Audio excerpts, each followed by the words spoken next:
Niners, baby! Once again, 28-16 with the dub over the Seattle River Chickens. Gotta love beating that team. Mind you, the score was close, but we took it to Seattle. Well, the score was close. It's still a 2-score game, but it wasn't really out of reach for Seattle until late in the fourth quarter. They put up a good fight all day long. It's a divisional matchup. That's how it should be. We did outgain Seattle by 100 total yards, though. 354 to 254. They literally had the ball longer than us, though, by just over a minute and a half, actually. So they had their opportunities. Our defense just pulled through. DK Metcalf was held on lockdown after the first quarter. No catches, no targets, because you couldn't see him out there. Even though Charvarius Ward got knocked out the game with an injury, couldn't see DK. Then he got frustrated and got kicked out of the game in the fourth quarter. Hilarious. I will say, Drew Lock played a really good game. He didn't play bad at all. 269, 2 touchdowns, 2 picks. Should have had 4 picks because we dropped them. But it's okay.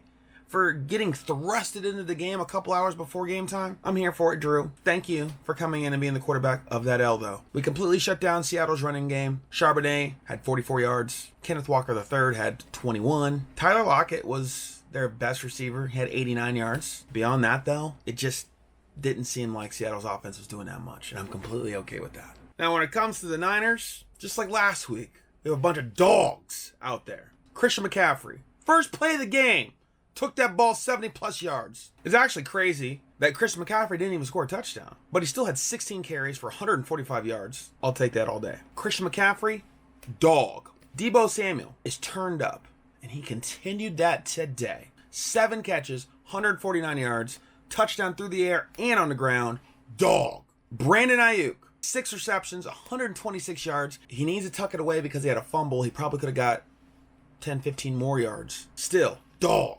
George Kittle, 3 catches, 76 yards. Blocked his butt off today. And a tutty. Dog. Fred Warner led the team in tackles and got a game-sealing interception at the end of the day. Dog. Nick Bosa, sack and a half and a TFL. Dog. Javon Kinlaw, once again, got back there for a sack and got a TFL. Dog. Randy freaking Gregory, I'm so glad we got you for depth purposes. Got a sack. Dog. Jair Brown, our rookie safety who's filling in for Hufanga and has been filling in quite nicely, I must say. Got an interception today. Dog. I should say another interception. Dog. Our punter ran for a first down, trucked a guy on a very heads-up play on a punt where the field was wide open, and Mitch said, "Don't mind if I do." Dog.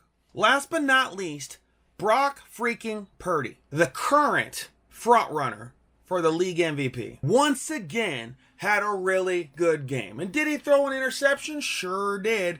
It was a miscommunication with Aiyuk.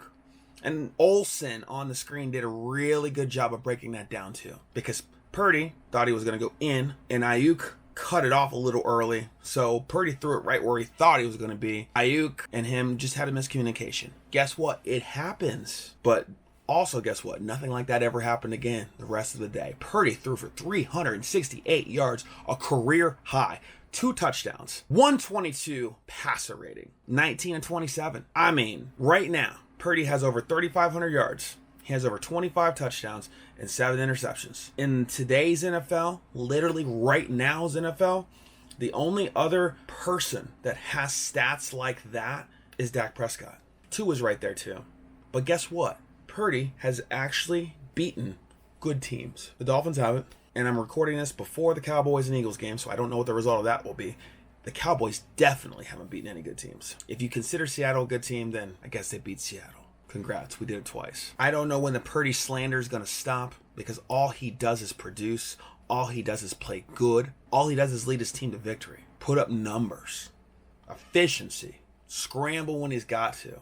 Never looks like he's stressed, duressed, restless. None of those words. He's a guy. He's our guy. That's our freaking quarterback, baby. We have 3 more games next week at Arizona. We should be able to get that dub. We should be able to. Nothing's guaranteed in this world. That should be a win. And then at home with the Ravens on Christmas. That should be a rough, tough knockdown, drag-out game. We're going to find out everything we need to know then. If Purdy has a good game there, if Purdy has a game like today against Lamar Jackson, what else can you even say? Bro's MVP, the end. Because then we close the season out in Washington, and we shouldn't lose that game either. We just shouldn't. At absolute best, we should finish the season 2-1. We could go 3-0. It's very possible. But we should go at least 2-1. We'll see what happens, though. We will see. NFL's crazy. NFL is absolutely crazy. What was it? What was the score of the Vikings and Raiders game today? 3-0? What is this world? What is it? All I can say is Niners, baby. Got the dub once again. We're top of the division, top of the NFC, in the sense that we just clinched the playoffs before anybody else, which is awesome. That's all I got to say. We do need to get healthy, though. Javarius Ward went out with an injury today. Javon Hargrave went out with an injury today. Eric Armstead was already out with an injury. Our starting right guard, Buford, was out with an injury today. Am I forgetting somebody? Our backup running back, Elijah Mitchell, out with an injury today. Dre Greenlaw got knocked out of the game for a little bit there with his hip, like groin-like area. He came back, but that's still something to watch for, because once that adrenaline goes away and the actual whatever that was sets in, we never know. That's like 6 dudes out today, most of which are on defense. That's rough. That's real rough. As long as they're healthy by Baltimore, 2 weeks, I'm good. But we're going to be going down to Arizona with backup D tackles for sure. At least it looks like way. So let's just get healthy. Playoffs are coming. Let's get healthy. If you have any comments about the Niners, Brock MVP Purdy, or anything, comment down below, and I'll talk to you. Peace!